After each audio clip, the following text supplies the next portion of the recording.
Hello, and welcome to my reading of Noose of the Hanged Men, written by Manon Lyset. This story's already been picked up by one of my favorite narrators, the Dark Somnium. So, I'm not super sure, but I'm pretty sure I'm gonna knock him out of the fucking water. You people will hear my dark, succulent tones and unsubscribe to the Dark Somnium. That's right, ladies and gentlemen and others. The ultimate goal of this channel is to dethrone the titans of the Creepypasta world. Here's looking at you, Mr. Creepypasta. You think you're so good up there with your ivory tower and your, multiple audiobooks on Audible. Well, I'll tell you what, mister. By this time next year, I'm literally gonna own Audible. I'm gonna buy out Jeff Bezos with my YouTube money. So, evil rants aside, sit down, shut up, and listen. Call me macabre, but I've always been fascinated with hangings. It's not that I want to watch someone die. It's that I enjoy the history surrounding public executions. Every hanging site has its own tale to tell, and there are hundreds to explore across North America, many of which are open to the public. There's this indescribable thrill that comes with standing in an old building, knowing that, not so long ago, people were climbing over one another to watch criminals die and cheering as it happened. So, really, if anyone's macabre, it's them, not me. The experience I'm sharing today is my favorite. I don't want to be cheesy and say it chills me to this day, but it is the hanging site I visited that's left the biggest impression on me. You know that high you get from reading a good horror story? That usually fades with time, but what I experienced there is as potent now as it was then. Let me tell you about the Noose of the Hanged Men, and yes, that's men, plural.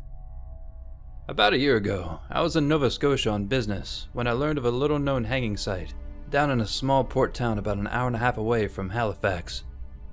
Given my aforementioned interest in the subject, I decided to use my day off to visit. I had to go through a few hoops, but after speaking with the tourism office, I was put in touch with someone from the town's historical society who agreed to give me a tour.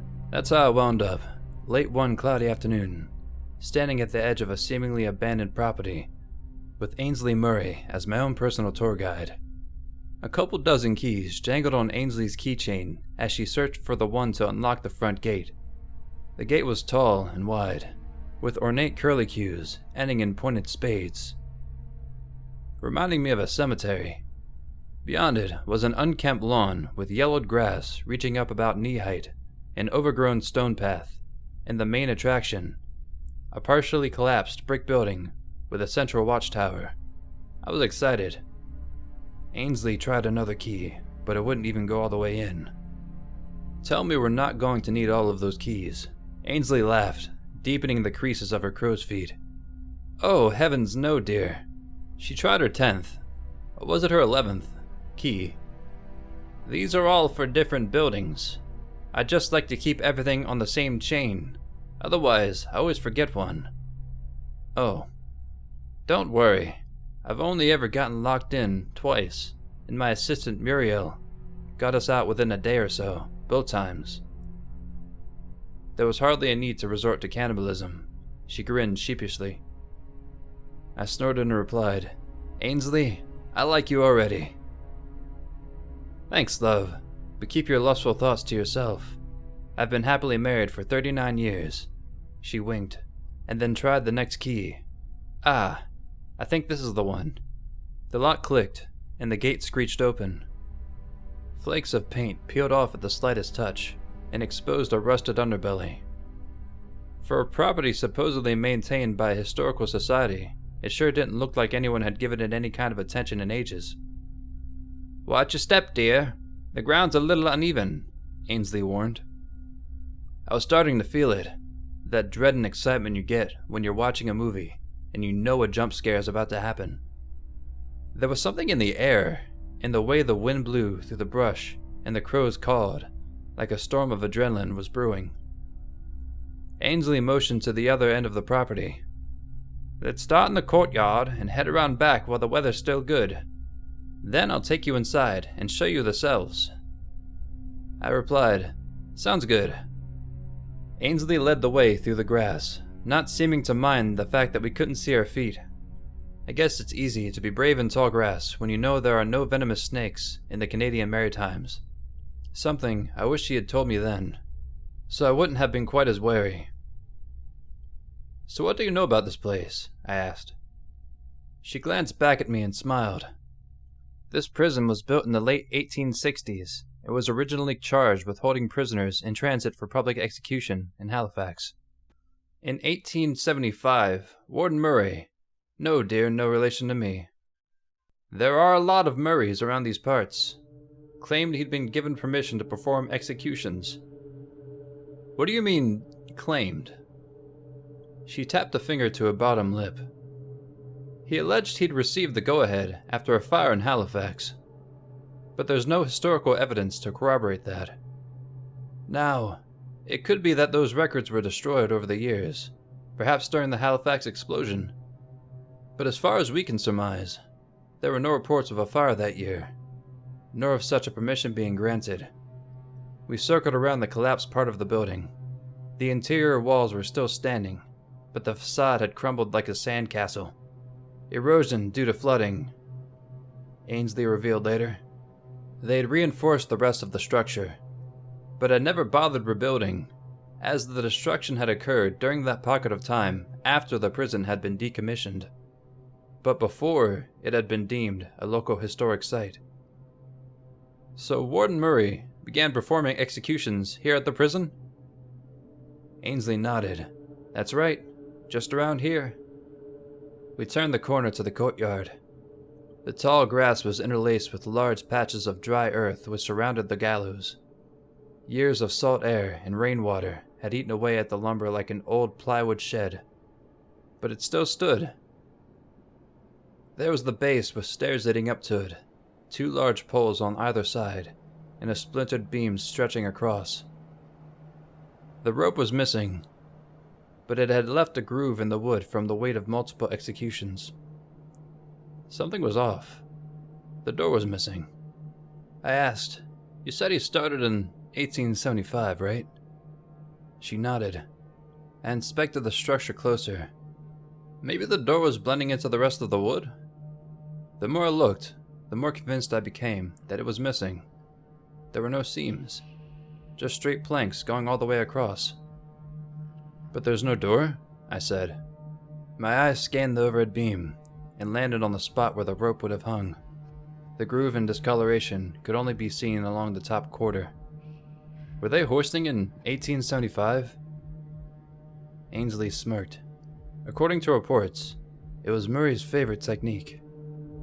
I felt chills of excitement intertwined with hints of dread. Here's the thing. There are a handful of techniques to hang people. By 1870, most of Canada started adopting the long drop technique. That's the one you're probably most familiar with. The prisoner standing on the gallows with a noose around his neck. A door opens under him. He falls. His neck breaks, and he passes out. He suffocates while unconscious, which is considered more humane. Hoisting, on the other hand, is a lot more barbaric. The criminal starts on the ground. A rope gets tossed over a high beam, tied to his neck, and then they pull the other end to, you guessed it, hoist the person up by their neck. The process can be excruciatingly painful, according to reports from survivors. Yes, you can survive this, and it can last upwards of 10, sometimes even 15 minutes if the person struggles in the right way. "That's sick," I said. "And yet you're smiling," she answered. Sorry, I can't help it. She waved a dismissive hand. Don't worry, I'm not judging. She motioned to the courtyard. Hangings are a morbid business, but somehow, they always draw people in.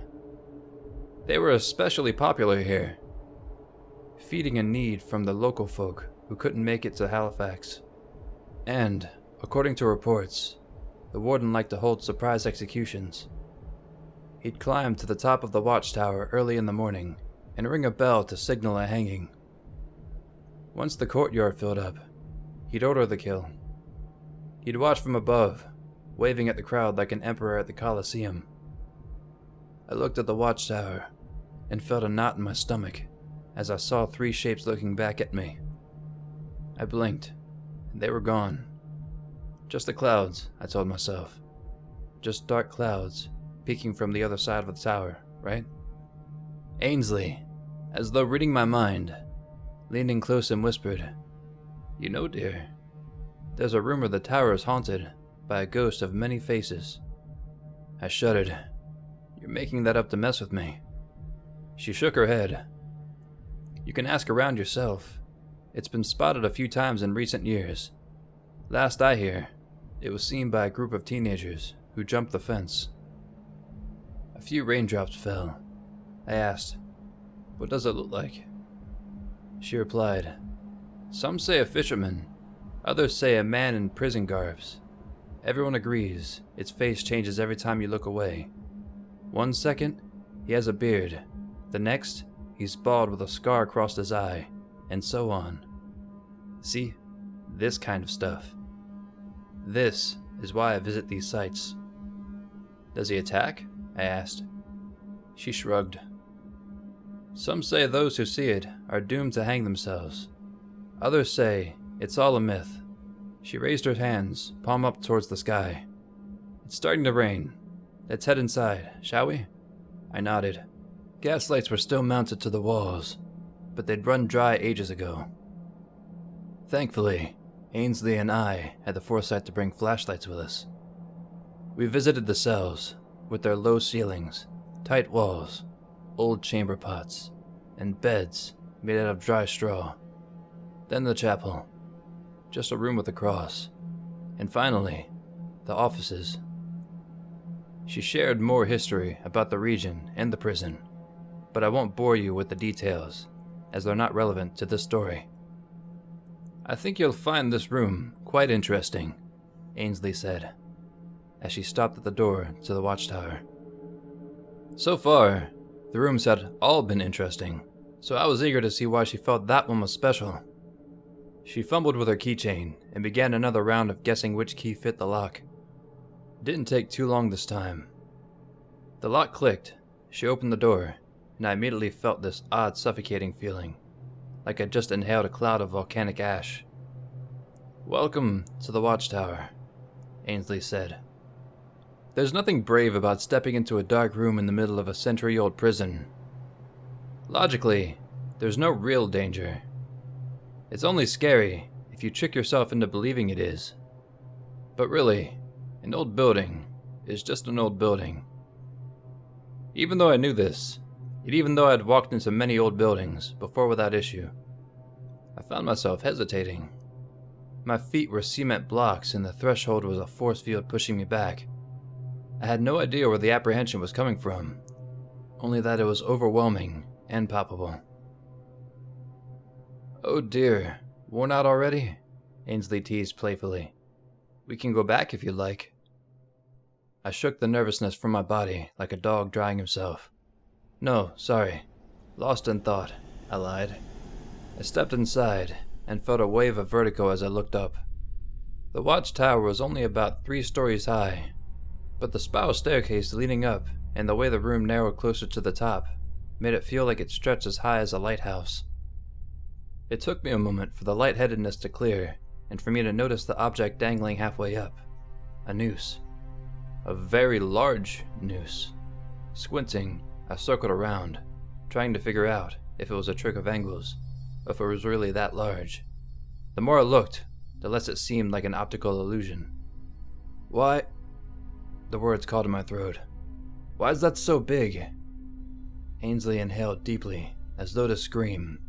But what came out wasn't a scream. It was a story. That, love, is the noose of the hanged men. You see, the key for this tower was actually lost for the longest time. It was only once the Historical Society began looking into the prison that it was discovered in the ruined West Wing, in the warden's office. It's since been moved. But there was a chest here. She pointed to a spot at the foot of the wall. The bricks there were brighter than the ones surrounding it. In it, we found the warden's journals. He was, she narrowed her eyes, a very sadistic man. I circled around the room again, trying to look at the noose from every angle.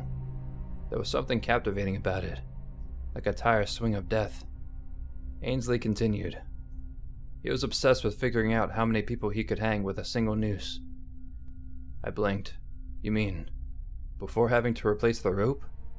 She shook her head. No, not the amount of hangings he could perform. The amount of people that could hang at the same time. The statement took my breath away. Hanging more than one person from a single noose at once? Could it even be done? She motioned to her neck. He started big. 10 people. He wrapped the noose around their throats and hoisted. It took 5 guards to lift the weight, but the cord snapped before they could see what would happen. He tried again with 9 people, and this time, the cord held. Unfortunately, with 9 shoulders pushing the heads apart, there were gaps. It was impossible to make the noose tight enough to hold all the heads in. People slipped through the cracks, making room for people to slip through, until they all did. I tried to imagine what it felt like to stand in a semicircle with 9 other people, and I swear, I could feel the rope around my neck. I wondered how it felt to be lifted, certain you and everyone else was about to die, only to slip to freedom. Would it be a relief, or would it be horrific? So we started at 10, then 9, and went down from there. She nodded. He tried 8, same problem. Then 7, and then 6. His experiments caused some damage. The fewer people being hanged, the longer it took for someone to slip free. It all got worse when his subjects dwindled to 5. Why's that? Well, by 5, he was able to pull all of the prisoners high into the air before any of them were able to slip out. If you didn't die hanged, you died from the fall, she explained. So 5 was the lucky number. It was weird. I felt like we were being watched. I kept looking up at the top of the Watchtower, expecting to see someone staring back down at me. No, dear. He wanted people to die from the noose, not the fall. He got stuck on 5 for a while. He was sure it was a question of tying the noose the right way. He was determined to make it work. But he only had a limited amount of prisoners to play with. I winced. What did he do when he ran out? She took a seat on the staircase and glanced up at the noose. The room, despite being exposed to fresh air from above, felt stale and suffocating. Ainsley said, Warden Murray began collecting people he didn't think would be missed. Homeless people, transients, anyone who didn't have a family or wandered too close to the prison. I rubbed the back of my neck. Damn. Now, this may be unrelated, but I've uncovered reports of whole families going missing around that time. Their belongings untouched, as though they'd been taken in the middle of the night. I can't confirm good old Warden Murray was involved, but it is interesting how the timelines match up. Purely conjecture on my part, of course. But how many transients can you kill before you run out? And still, with all that death, none of his 5-person experiments worked. It felt like a boa constrictor was trying to hug my esophagus. Why was the air here so thick? Murray sounded like a sick bastard. My voice was hoarse. I was dehydrated. Ainsley nodded. He was. It took him months to give up on testing the noose on 5 people. He nearly lost it when he went down to 4, and they still got out. To make matters worse, no one survived the fall at 4. At least at 5, The first person was sometimes able to make it out with broken legs. At 4, it was hopeless. They could hoist them faster, higher, and the fall was too high. As we talked, the noose above began swinging left to right in the breeze. Ainsley explained. He tried everything, tightening the rope, speeding up the process, turning heads in every which direction he could try. Facing in, facing out, facing the side out, everything. The swinging changed directions. It went forward and back, forward and back. She sighed, but it never worked. The prisoners would struggle. They'd twist free and splat on the ground. It was alternating now, left to right, forward and back, swinging incessantly. He was a stubborn man. He started binding people by the waist, but it just took one person to slip out of the noose, and then splat. All 4 together. Fear spread through my body in a sudden splash, as though I'd been dropped into a tub of ice water. The noose. The goddamn noose. The rhythm of its swing stopped being so regular. It went right, forward, right, back, left, forward, right, as though being pulled in every direction. I rubbed my neck. I tried to inhale, but there was a weight on my chest. "Are you starting to have trouble breathing?" Ainsley asked. I gasped. "Yeah. How did you know?" She pointed up at the rope as she walked to the door. "They say men can't stay in this room more than a couple minutes, because there's nowhere in this watchtower the noose can't reach. I can't explain it. I really can't. But I was struck with the fear she'd leave and lock the door behind her. Her keys were jangling. She had her hand to the door. In my mind's eye, I could see her closing it, but as much as I wanted to run for the exit, I felt this invisible bond wrapped around my throat, holding me in place. "Come on, let's get you out of here," she said gently. Her soft voice and kind smile loosened the unseen noose, and I was able to jog out of the room, panting for air. She escorted me out, hand on my shoulder. I said nothing until we were outside in the cold rain. "The number," I stuttered. "What was the number?" She held her palms to the sky and closed her eyes, inhaling deeply as though the rain were her lover. "The number of people you can hang on a single noose." She looked back at me, her smile never losing its warmth. 3, she said. "With 3 heads, there's not enough wiggle room to escape." We left the property and said our goodbyes back in town. I couldn't get it out of my mind. The swinging noose, the vivid mental images of people hanging together, the sensation of something wrapped around my throat. Once I was alone, I undid my scarf and checked my neck. I expected to find rope burn or a bruise or something on my skin, but nada. On my way back to Halifax, I glanced back at the Watchtower. I swear, even through the sheets of rain and dimming daylight, I could see 3 silhouettes staring down at me. I still visit hanging sites. That's probably never going to change. The only thing that changed is, every time I see a noose that's even slightly looser than the norm, I remember that little prison in Nova Scotia, and I feel a shot of adrenaline and just the slightest tightening in my throat. Remember, kids, always shoot for the stars and chase your dreams, unless that dream is hanging 10 people simultaneously. Thank you for listening.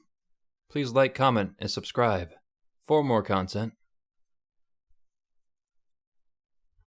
Sissy.